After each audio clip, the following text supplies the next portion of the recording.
నంద్యాల ఉప ఎన్నికల్లో ఓడిపోతామన్న భయంతోనే టీడీపీ నేతలు వైఎస్ జగన్పై ఆరోపణలు చేస్తున్నారని టీడీపీ విప్ పిన్నెల రామకృష్ణారెడ్డి అన్నారు.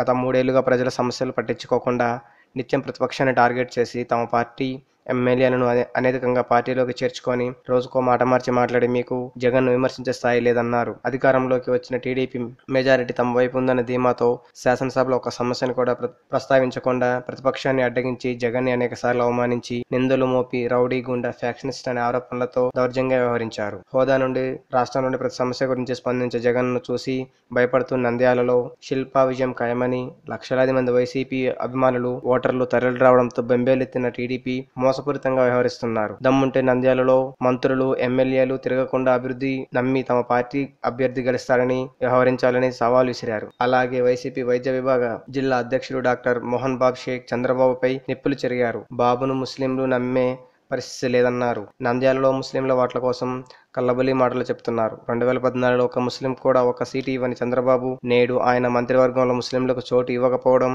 వారి పట్ల ఆయనకున్న చిత్తశుద్ధి ఏమిటో తెలుస్తుందన్నారు.